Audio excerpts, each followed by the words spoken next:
안녕하세요. 자, 이번 시간에는 일제강점기 문제 풀이를 하겠습니다.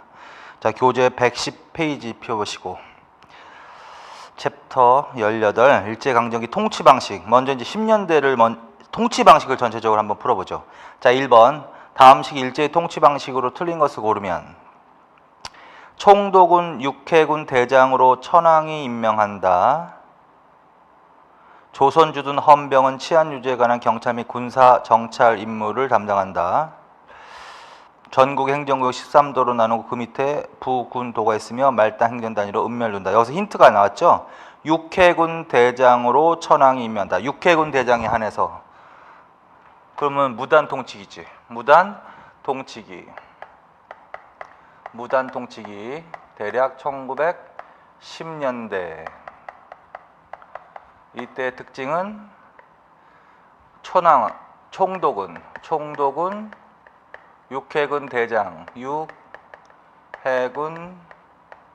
대장에 한해서 임명한다라는 거야. 이걸 다른 말로 표현하면 무관총독 내지는 군인으로도 용어가 나올 수 있다. 자, 그럼 뭐 10년대 맞는 거죠. 자, 그 다음에 두 번째도 힌트죠. 헌병. 그래서 이때는 헌병경찰제도를 실시했다. 헌병경찰제도. 그래서 요거는 10년대 통치방식, 무단 통치기를 물어보는 거구나 하면은 이제 틀린 것을 고르면 헌병경찰제도를 실시했다. 맞죠? 교원이나 관리까지 제복을 입히고 칼을 착용하고 근무하겠다. 마치 공포정치를 했다. 공포정치. 그래서 교원이나 총독부 공무원들, 관리까지도 제복과 칼을 착용하고 근무하겠다. 이런 문장도. 자, 그래서 치안유지법을 제정해서 민족운동을 탄압했다. 이게 틀렸죠? 이거는 1920년대죠. 사찰령을 공포하고 조선 불교계를 통제하고 령이 많이 공포가 되지 이때. 그래서 조선 태형령도 있고 조선 태형령. 그 다음에 사찰령 공포 이런 것들도 1910년대야. 그리고 이때는 이제 기본권을 일체 부인했죠. 기본권을 일체 부인했다. 그래서 민족운동이 일어나지 못하도록 했다. 그리고 실제로 많은 단체들을 해체시키고 많은 언론 출판을 폐간시킨다. 그래서 대표적인 사건이 안학사건과 총독 암살 미수 사건. 데라우치 총독 암살 미수 사건을 날조했죠. 그래서 백오인 사건이 일어나서 신민의 해산 사유가 되는 거지. 자, 그래서 대충 이런 거. 그러다가 이제 몇 년에 1919년에 3.1운동이 일어나지. 3.1운동. 그래서 이게 바로 통치방식의 전환의 배경이 된 사건이다. 3.1운동을 계기로 일제가 통치방식을 전환하는데 무엇으로 전환한다? 문화통치로 전환한다. 문화통치로 전환한다. 대략 20년대다.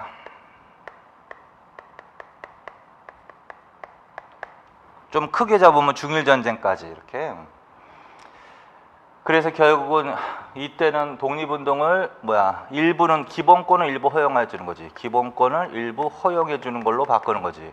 기본권을 일부 허용해 주는 걸로 바꾸는 거지. 그러나 치안유지법을 만들어서 독립운동을 탄압했다. 이 정도. 자, 그래서 틀린 것은 3번이죠. 뭐 이건 20년대 사실이다. 자, 그 다음에 이제 2번. 다음과 같은 상황이 벌어지는 시기에 일제 통치 방식으로 맞는 거.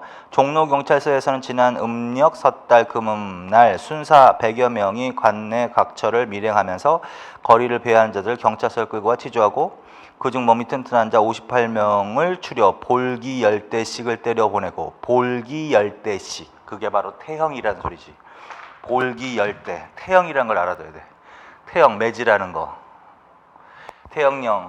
자, 그래서 이거는 몇 년대다? 1910년대. 또 무단통치기 때 물어보는 문제다. 맞는 거. 조선 태형령을 공포하고 조선인에게 매질을 가할 수 있도록 했다. 맞지? 독립운동을 탄압하기 위해 안학사건과 데라우치 총독 암살 미수사건 날조했다. 맞는 것 같은데요. 조선인에 의한 항의를 언론은 사전 검열, 수시로 압수수색 정관의 방법으로 탄압했다. 이때는 언론, 출판, 집회, 결사의 자유가 일체 부인되었기 때문에 아예 맨 처음부터 원청적으로 봉쇄했지만 이때는 일부 허용했기 때문에 어떤 방법으로 탄압을 하더라? 사전 검열 등으로 탄압을 하더라. 그래서 사전 검열, 언론 출판에 대해서 사전 검열 등으로 탄압했다. 그럼 이거는 문화통치기로 가야 된단 말이야. 그래서 디귿은 아니고, 그 다음에 문관총독도 임명 가능하게 하였으나 실제로는 무관총독을 임명했다.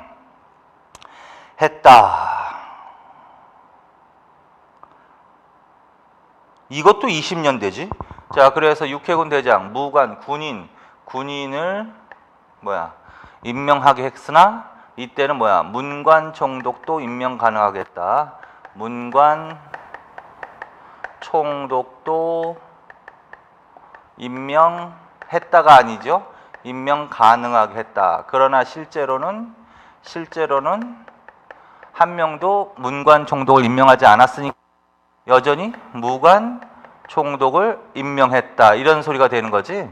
자, 그래서 이것도 20년대. 그래서 요거는 20년대란 말이야. 문화통치기. 그래서 맞는 것은 기업과 니은만이죠. 그래서 1번이 맞다.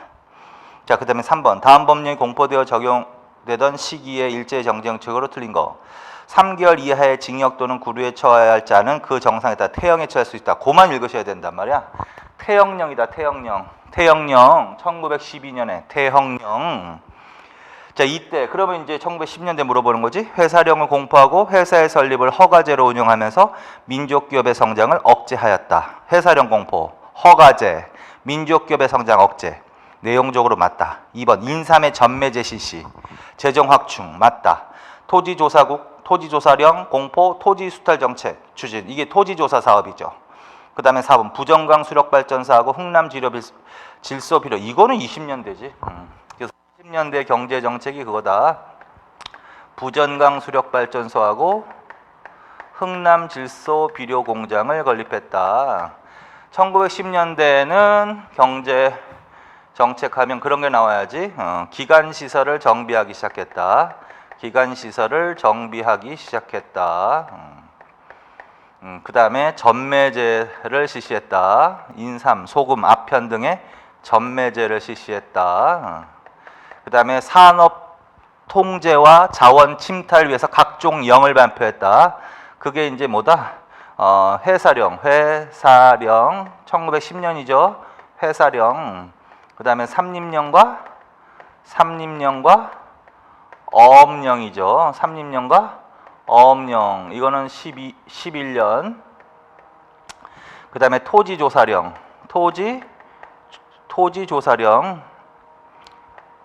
토지조사령 12년. 그 다음에 광업령 15년. 그 다음에 임야조사령 18년. 이렇게.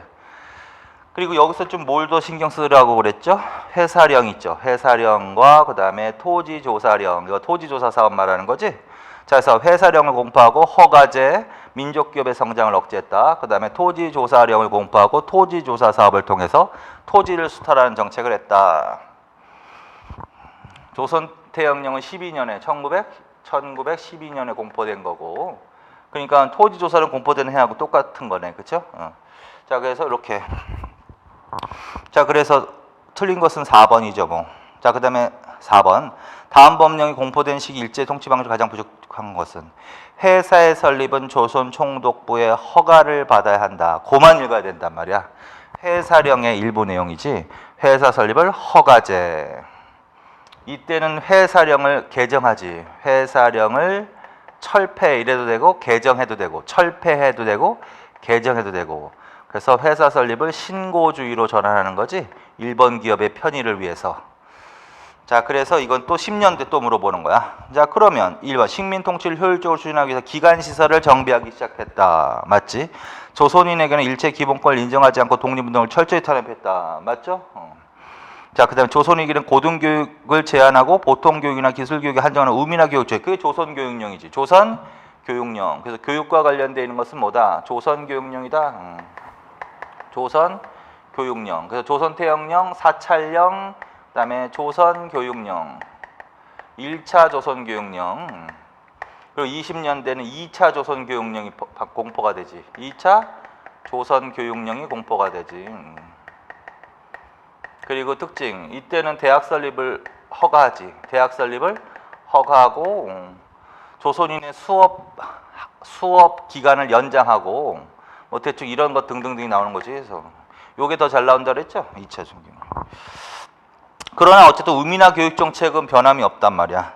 자, 일본의 독점 자본이 한반도에 본격적으로 진출하면서 관세 인하 정책을 실시해. 이거 20년대지. 그래서 20년대 경제 정책, 부정광 수력 발전소, 흥남 지섭 유료 공장, 해사령 폐지, 신고주의, 그다음에 산미 증식 계획, 산미 증식 계획을 추진했다. 계획. 이때는 토지 조사 사업.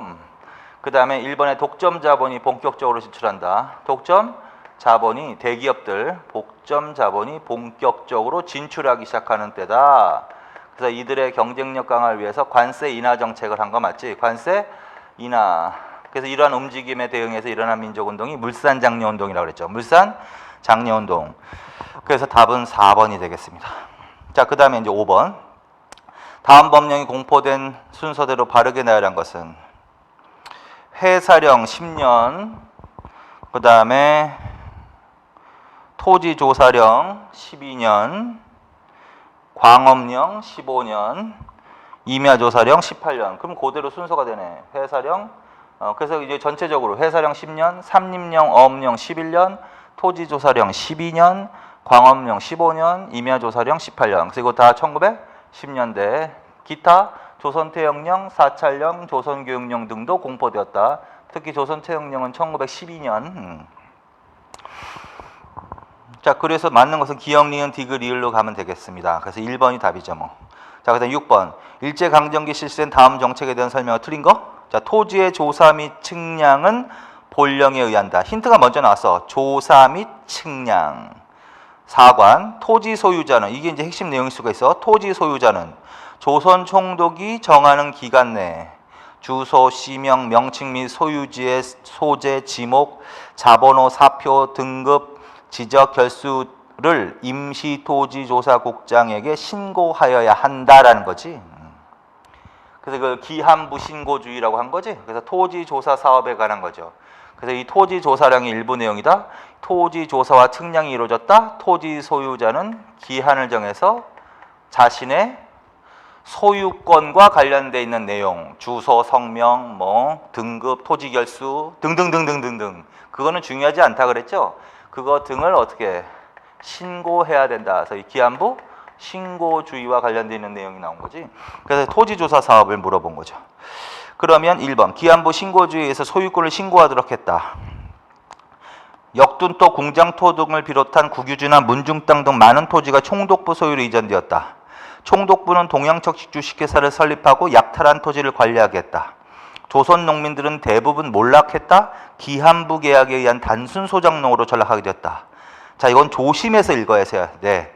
그래서 대충 읽으면 이게 문장이 다 맞는 것처럼 여겨진단 말이야. 그래서 정확히 읽으면 3번이 틀린 거지.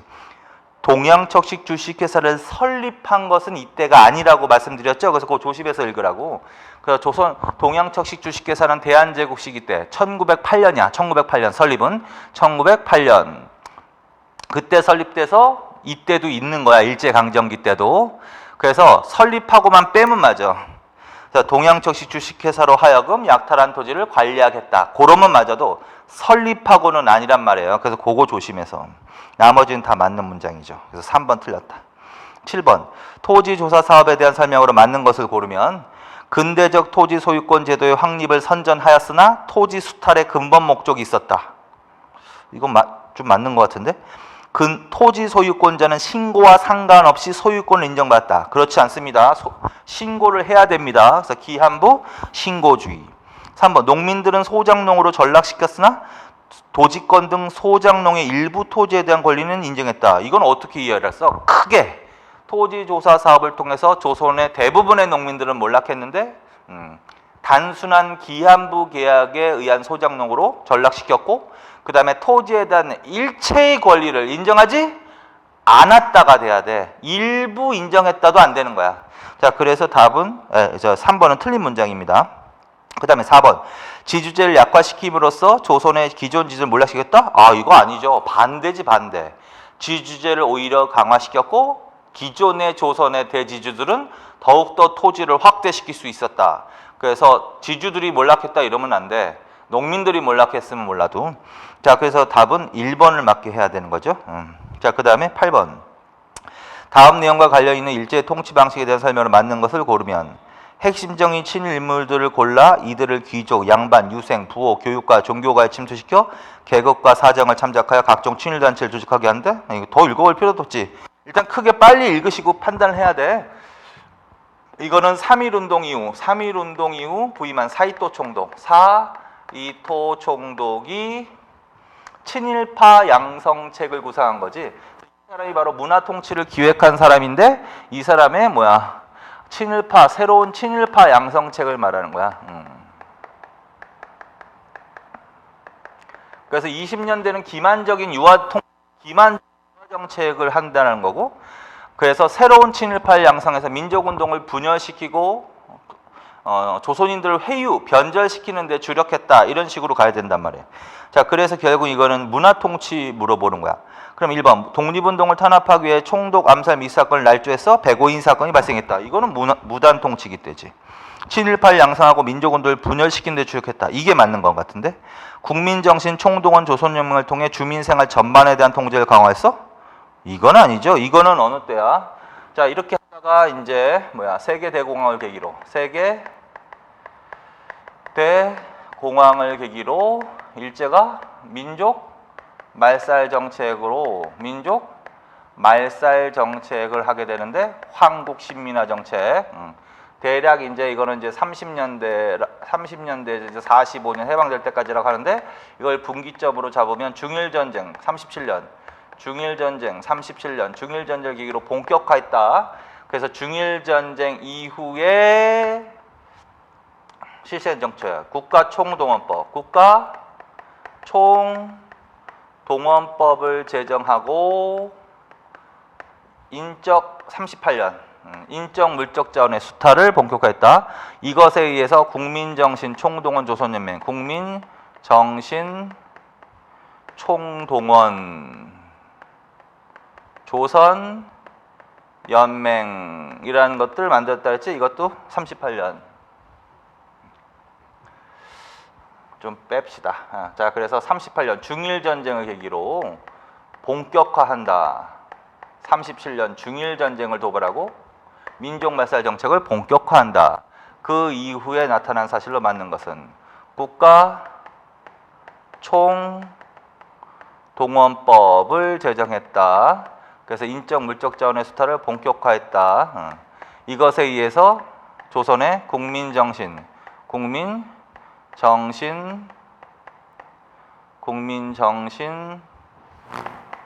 총동원 조선연맹이라는 단체를 만들어서 주민생활 전반에 대한 통제를 강화했다. 그래서 이때 이제 10가구씩 묶어서 애국반이라고 했으며 정기적인 반상회를 개최하도록 했다. 그게 바로 이 단체에 대한 설명이란 말이야. 그래서 이건 민족말살 정책기 때 말하는 거죠. 그 다음에 헌병경찰제도를 통해 공포정치를 했다. 이 헌병경찰제는 10년대고 이때는 뭘로 전환한다? 보통경찰제로 바꾸는 거죠. 그래서 보통경찰제로 전환하는 거죠. 그러나 이것도 어떻게 오히려 경찰관의 수, 경찰 장비 기관을 대폭 3배 이상 증가시켜서 오히려 통제를 형태로 그렇게 일해야지. 그래서 답은 2번이 되겠습니다. 자, 그 다음에 9번. 일제강점기 공포된 조선교육령의 내용이다. 이 시기 통치 방식으로 맞는 거. 틀린 거. 한국인의 학교제도와 한국 내에 거주하는 일본인의 학교제도를 수업 연하는 동일하게 하였으나 그 체계를 별도로 만들어 전자를 일본어를 상용하지 않는 자의 학교제도, 후자를 일본어를 상용하는 학교제도로 하여 차별하였다. 종래 4년이었던 초등교육 학교의 수업 연한을 6년으로 연장하고 수업 연한을 연장하고. 자, 그래서 이건 2차 조선교육령 말한다. 2차 조선교육령이 사료지문으로 잘 나온다 그랬죠? 2차하고 3차가 제일 잘 나온다 그랬지? 2차는 1922년 정도. 그 다음에 3차 조선교육령, 3차 조선교육령 38년, 3차 조선교육령은 38년. 그래서 2차 조선교육령은 대학 설립을 가능하게 했다. 그 다음에 수업, 조선인의 수업 연한을 연장한다 이런 얘기. 연장한다. 그 다음에 이제 혹시 또 이렇게 나오면 조선어를 무슨 과목으로 한다 이런 얘기가 나오면 조선어를 필수 과목으로 한다 이런 얘기가 나온다. 그러면 이건 2차로 무조건 가시는 거라 그랬죠. 그런데 이때는 어떤 식으로 차별을 했어? 일본어를 상용하는 자의 학교제도, 일본어를 상용하지 않는 자의 학교제도로 나누어. 그 문장을 연필로 줄쳐놓으세요. 그래서 그게 바로 2차 조선교육령이야. 그 다음에 3차 조선교육령은 뭐야? 조선어를 수입과목으로 한다. 조선어를 수입과목으로 한다. 황곡신민화 교육을 강화한다. 뭐 이런 얘기가 나온다 그랬죠? 그래서 이 정도는 반드시. 그래서 이건 2차 조선교육령 말하는 거야. 그러면 틀린 거는 헌병경찰제도를 보통경찰제도로 전환했다? 맞는 것 같은데. 조선총독부 직제를 개정해서 문관총독을 임명하고 유화정책을 실시했다? 조심해서 읽으셔야 될 것 같은데. 언론 출판에 대한 일부 허가지를 실시했으나 사전을 검열되고 탄압했다? 이거 했죠? 이거. 조선사 편수회를 통해서 역사를 왜곡하는 조선사 편찬작을 착수했다? 맞죠? 조선사 편수회. 1920년대는 조선사 편수회를 설치하고 역사를 왜곡하는 작업. 그래서 조선사라는 책을 편찬하기 시작했다. 자, 그래서 틀린 것은 몇 번으로 가셔야 될 것 같다. 2번을 조심해서 읽으셔야 된단 말이야. 조선총독부 직제를 개정해서 문관총독도 임명 가능하게 하였다. 여기까지는 맞아. 근데 실제로 문관을 임명했다. 그러면 안 된다는 소리지. 문관은 임명하지 않고 여전히 무관을 임명했다. 이렇게 하셔야 된단 말이야. 그래서 문관총독을 임명하고 그게 틀렸단 말이죠. 자, 그래서 2번. 자, 그 다음에 10번. 일제강점기 다음 법률이 공포되던 시기에 일제 통치 방식으로 가장 틀린 거. 국채를 번역할 목적으로 결사를 조직하는 자, 결사의 임원, 그 외의 지도자로서의 임무에 종사하는 자는 사형, 무기 또는 5년 이상의 징역 또는 금고에 처한다. 사정을 알고서도 결사에 가입하는 자, 결사의 목적 수행을 위한 행위를 돕는 자는 2년 이상의 유기징역 또는 금고에 처한다. 자, 여기서 국채를 변역할 목적으로 그걸 기억하라고 그랬죠. 그게 바로 조선사 편수의 치안유지법의 일부 내용 맞죠? 그래서 치안유지법, 그래서 국채를 변역하거나 사유재산을 부인하는 이렇게 나온단 말이야. 국채를 변역하거나 고치거나 사유재산을 부인하는 것을 목적으로 하는 단체, 결사를 만들거나 이런 식으로 여기서 요걸 기억하라고 무조건.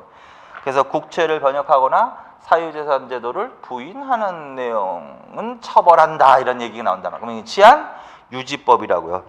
자, 그래서 치안유지법의 시기니까 그러면 이건 20년대니까 문화통치기 물어보는 거네. 가장 틀린 거. 전국의 경찰관서와 경찰관의 수와 장비, 경찰비역을 대폭 증가가 맞지. 그래서 1군 1경찰서 1면 1주재소 확립시켰다. 그거 연필로 살짝. 1군 하나의 군에 하나의 경찰서, 하나의 면에 하나의 주재소 확립. 그다음에 조선인에게 참정권을 부여한다고 선전하면서 도부면에 협의와 평의를 설치다. 이것도 맞죠?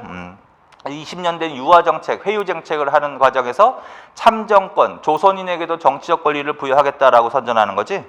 자, 그래서 참정권 부여 선전. 이게 자치론이지, 자치론. 그래서 지방자치제 실시를 선전하는 시기다. 그래서 도부면 학교에 평의에 협의에 평의회가 설치됐다. 맞지? 그 다음에 3번. 국내에서 전개되는 사회주의 운동과 계몽운동 모두를 철저하게 탄압했다? 이거는 아닌 것 같은데. 계몽운동 정도는 허용해 주는 거란 말이야. 계몽운동 정도는 허용해 주되 사회주의 운동과 적극적인 항일운동은 탄압하는 거야. 자, 그래서 그거는 아닌 것 같은데. 자, 4번까지 읽어보면 확실하겠지. 2차 조선경령이 공포되어 조선인의 수업 연한이 연장되었다? 이건 맞잖아. 2차 조선경령. 자, 그래서 틀린 것은 몇 번으로 가셔야 된다? 3번. 자, 그래서 이때는 유화정책을 쓰면서 일반적인 계몽운동 정도는 허락해 주는 시기야. 그런데 그 계몽운동 수준에서 머물면 모르겠지만 그게 항일운동으로 확대된다든지 아니면 사회주의 운동은 철저하게 막았다 이렇게 하셔야 된다.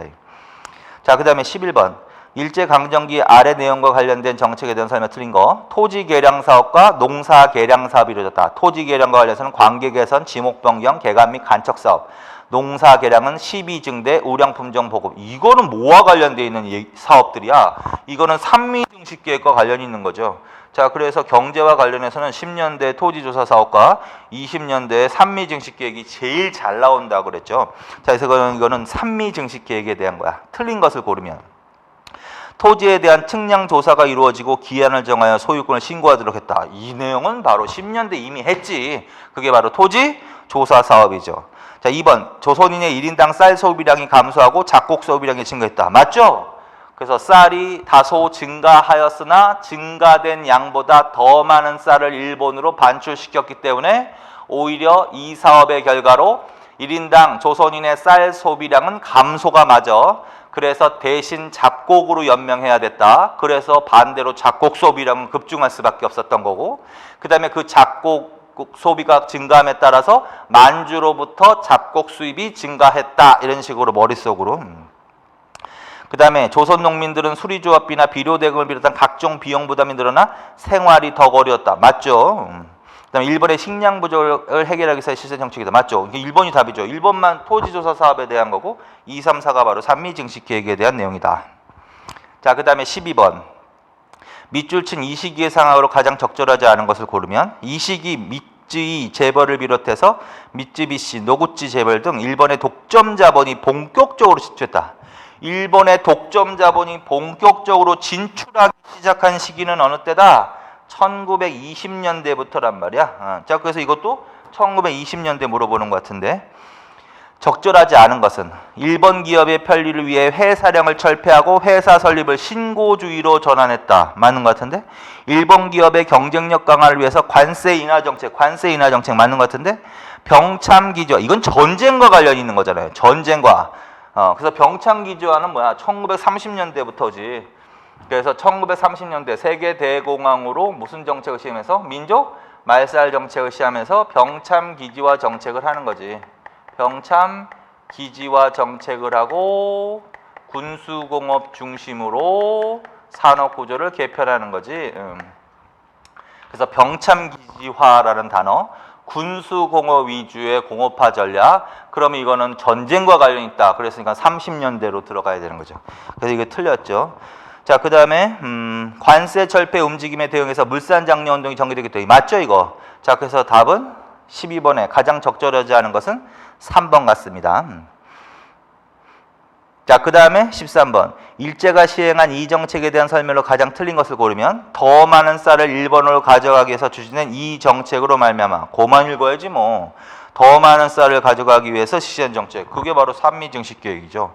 가장 틀린 거. 일본의 식량 부족을 조선에서의 식량 수탈로 보충하려는 정책. 2번 쌀 증산 정책에 따라 조선의 농업은 쌀 위주의 단장 농업화가 이루어지고 비료 사용의 증가로 토지가 황폐. 3번 이 정책이 시행되면서 식량에 대한 강제 공출제와 배급제도가 함께 실시했다. 이거는 아닌 것 같은데. 4번 증산액보다 더 많은 양을 일본으로 반출하였기 때문에 조선인의 1인당 쌀 소비량은 감소하고 작곡 소비량은 증가했다. 3번이 답이죠. 강제, 식량에 대한 강제 공출제. 이것도 다 중일전쟁 이후야. 강제 공출제와 배급제를 실시했다. 이것도 다 무슨 전쟁 이후로 간다? 중일전쟁 이후로 간다. 오케이. 그래서 답은 3번으로 가셔야 되겠다. 자, 그 다음에 14번. 가나 시기 일제 통치 방식의 내용으로 가장 부족한 것은 3.1운동하고 세계대공황이라고 지금 힌트를 줬지. 3.1운동하고 세계대공황, 그리고 3.1운동 전은 무단 물어보는 거고 3.1운동과 세계대공황 사이는 문화 물어보는 거고 세계대공황 이후는 민족말살 물어보는 거고. 그러면 이제 문화와 민족말살을 물어보는 거네요. 가장 부적합한 것을 고르면 가. 친일파를 양성해서 민족운동을 분열시킨 데 주력했다. 맞지? 문화통치기 때. 2번 가. 치안유지법을 제정해서 사회주의운동을 철저히 탄압했다. 맞죠? 국채를 변약하거나 사유재산제도를 부인할 목적으로 결사를 조직하거나 이를 알고도 어쩌고 신고하지 않은 자는 처벌한다. 이런 내용. 그래서 그거 기억하라고. 그 다음에 나 군국주의를 강화하면서 군사력과 경찰을 증강한다. 맞지? 그래서 군국주의가 강화되는 거예요. 군국주의, 파쇼 체제. 군국주의가 그다음에 전체주의, 그걸 파쇼라고도 한다. 전체주의, 파쇼 체제를 강화한다. 군사력과 경찰력을 당연히 강화한다. 이것도 다 30년대 이후에 나와야 될 얘기야. 근데 조심하실 것은 경찰력을 강화한다고 해서 보통경찰제에서 다시 헌병경찰제도로 전환했다 이러면 안 된다고요. 절대로. 그것만 조심하면. 그 다음에 해사령을 철폐해서 회사 설립을 신고주의로 전했다? 아, 이건 20년대지. 회사령 철폐, 신고주의로 전했다. 그래서 가장 적절하지 않은 것은 4번. 15번. 일제강점기 이연맹과 관련된 시기에 일제 통치 방식의 내용으로 가장 적절한 것은 이 연맹은 지방연맹 밑에 10호를 기준으로 애국반을이라는 것을 만들어 세대주가 그 반원이 되도록 한다. 이 애국반은 정기적인 반상회를 열어 일장기를 개양하고 신사를 참배하고 일본 천황의 궁성에 대한 배례, 일본어 상용, 방공방첩, 애국 저축 등을 강요하고 일본 정신 발양 주간, 근로보국 주간, 저축 보국 주간 등을 계속 만들고 실천시킴으로써 국민과 식민지 조선인에 대한 통제를 강화했다. 한번 읽어본 거고, 자 10호 애국반 정기적인 반상회 이 얘기하는 거지. 국민정신 총동원연맹. 자, 그래서 38년 일제는 국민정신 총동원 조선 연맹이란 단체를 조선에다 만들고 주민생활 전반에 대한 통제를 강화했다. 이게 공포된 시기의 상황으로 가장 부적합한 것은 주민생활 전반에 대한 통제를 강화하고 사상 통제를 강화했다. 맞지? 국가총동원법을 제정해서 조선에 대한 인적 물전자원의 수도를 본격화했지. 맞지? 민족말살 정책을 본격했다. 맞죠? 민족말살 정책. 민족말살 정책을 본격화했다. 그래서 구체적으로는 뭐가 있죠? 한국신민서사를 제정 암송. 그 다음에 일본 천황이 있는 곳을 향해서 절. 이거를 황궁요배. 그 다음에 일본어 사용, 일본어를 사용하고 조선어 사용은 금지. 그 다음에 내선일체, 그 다음에 일선동조론 강조, 그 다음에 신사참배를 강요. 요런 것들이죠. 그래서 그거 기억하시면 되고. 자, 그 다음에 조선인에 대한 탄압과 통제 강화해서 보통경찰제를 헌병경찰제로 전환했다. 그건 아니라고요. 절대로. 헌병경찰제는 10년대야 무조건. 그리고 20년대 이후는 다 보통경찰제로 가는 거야. 자, 그 다음에 이제 16번. 가나 시기의 상황에 대한 설명으로 가장 부족한 걸 고르면, 자, 이거는 만주사변과 중일전쟁을 줬네. 세계 대공황 이후 공황을 극복하기 위해서 일제가 무슨 전쟁을 일으킨다? 여기 31년에 만주사변을 일으킨다고. 만주사변. 그 다음에 37년에 뭘 일으킨다? 중일전쟁을 일으킨다. 그래서 31년 만주사변과 37년 중일전쟁 사이에 들어간 거, 그게 가고, 그 다음에 중일전쟁 이후겠지. 그럼 나는. 자, 그래서 이 민족말살 정책이 때 3, 40년대는 그렇게 물어볼 수도 있다고 그랬죠. 그래서 중일전쟁을 기본 타겟으로 딱 정해놓고 전후로 이렇게 나눠 놓으세요. 자, 그래서 조선 농지령을 공포하고 기만적인 농촌진흥운동을 실시했다. 30년대 전반에 가장 잘 나올 게 그거라고 했지. 요 사이에 들어갈 거. 37년과 31년 요 사이에 들어갈 걸로 제일 잘 나오는 게 그거라고 했죠. 농촌진흥운동.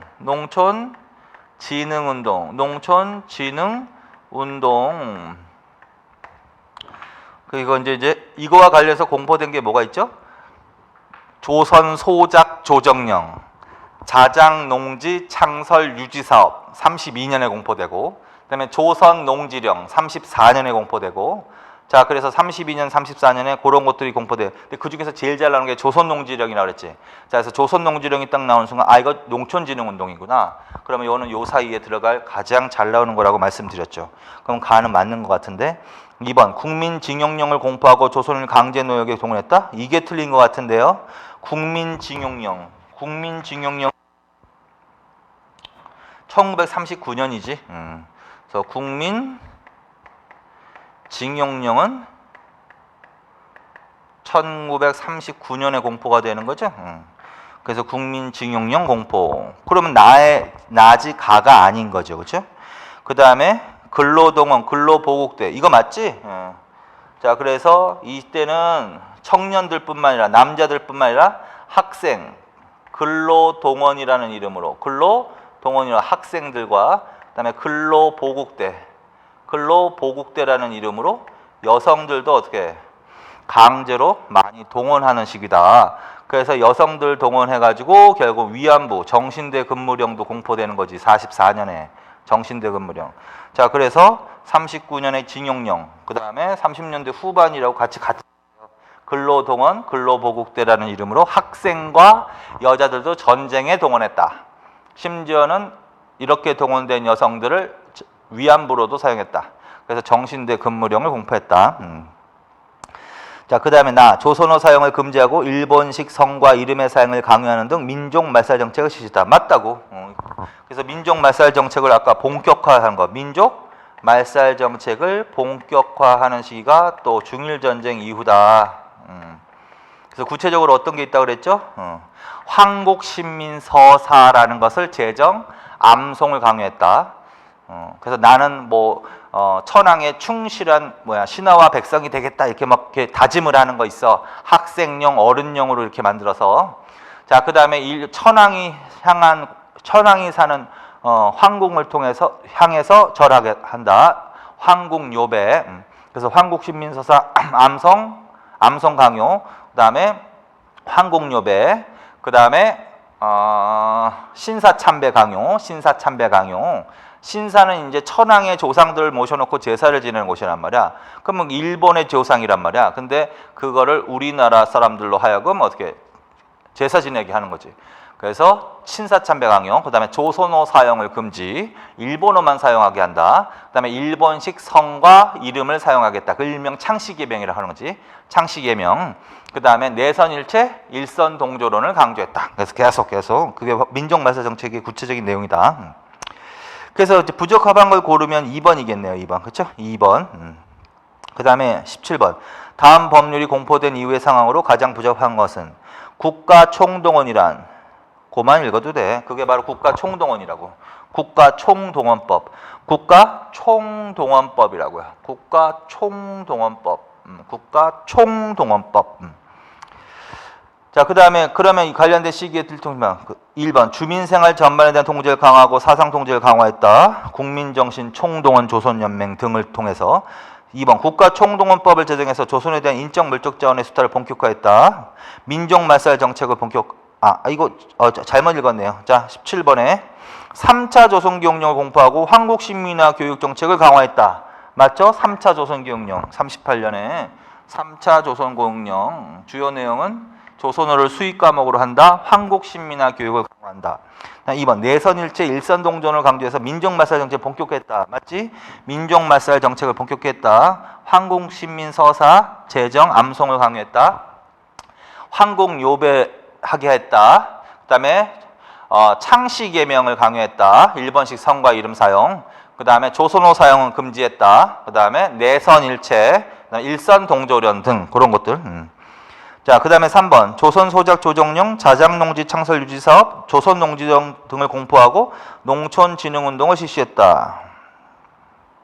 4번 학도지원병제 징병제 등을 지시해서 조선의 총리를 전쟁에 동원했다.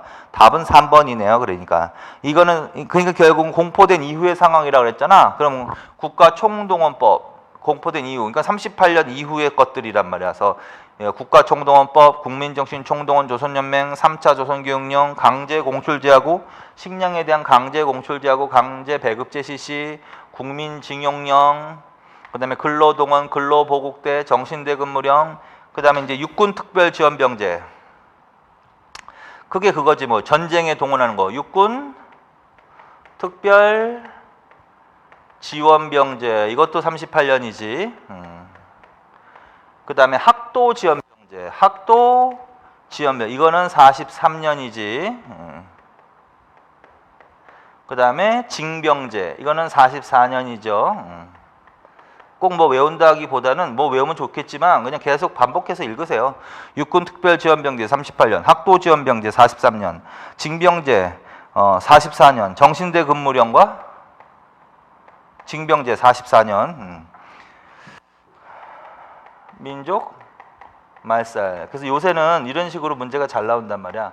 그래서 40년대도 30년대지만 중일전쟁 이후 40년대까지의 상황 이렇게 요걸 따로 물어보기도 한다. 나눠서 거기에 들어갈 수 없는 거 농촌진흥운동이 가장 잘 나온다고 30년대 전반 해가지고 자 그래서 여기서 답은 몇 번을 해야 된다? 3번. 그래서 아까 말씀드렸던 좀 전에 말씀드렸던 그거지. 조선소작조정령과 자작농지 창설 유사업 요거는 뭐다? 32년에 공포된 거. 조선농지령은 34년에 공포된 거.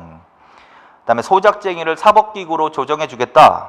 그다음에 자영농을 육성하겠다. 지주의 이익을 제한하겠다. 이런 식의 이름을 걸고 했지. 자, 그래서 17번에 가장 부족한 건 3번으로 가시면 되겠다. 자, 그 다음에 18번. 다음을 순서대로 바르게 나열한 것은 이게 좀 연도 외우는 게 사실은 어렵긴 어려운데 어쨌든 요새는 이렇게도 문제를 내니까 정리를 해 놓으셔야 돼. 자, 기억이 먼저냐, 니은이 먼저냐? 기억이 먼저야. 육군특별지원병제 38년, 국민징용령 39년, 학도지원병제 43년, 그 다음에 징병제하고 정신대 근무령 이건 44년. 그래서 답은 기억, 니은, 디귿, 1번을 답으로 하시면 되겠다. 그리고 38년에 몇 개 더 하세요. 국가총동원법도 38년이야. 그 다음에 국민정신총동원 조선연맹도 38년이야. 3차 조선교육령도 38년이야. 그래서 요 세 개, 육군특별지원병제를 포함해서 요 세 개를 더하세요. 잘 나오는 것들이니까. 그래서 육군특별지원병제 대신에 국가총동원법이 나올 수도 있는 거고 국민정신총동원 조선연맹이라는 게 나올 수도 있는 거고 3차 조선교육령 공포가 나올 수도 있는 거니까 요것만 좀 특별하게 외우세요. 38년, 그 다음에 39년 국민징용령, 그 다음에 40년대로 들어가서 학도지원병제 43년, 그 다음에 44년 징병제하고 정신대 근무령 이런 식으로. 자, 그 다음에 19번. 일제가 이러한 전쟁을 도발한 이후에 조선에 대한 식민통치 내용으로 틀린 거. 일제는 중일전쟁을 도발해서 그만 읽어야지 뭐 그럼 중일전쟁이라고 그랬는데. 그래서 도발한 이후. 그러니까 똑같은 문제야. 국가총동원법 공포 이후나 뭐 중일전 이후나 거의 비슷한 걸 물어보는 거죠. 이후의 상황으로 식민통치 내용을 틀린 거. 근로동원과 근로보국대라는 이름으로 조선의 학생과 여설도 전쟁에 동원했다. 근로동원, 근로보국대.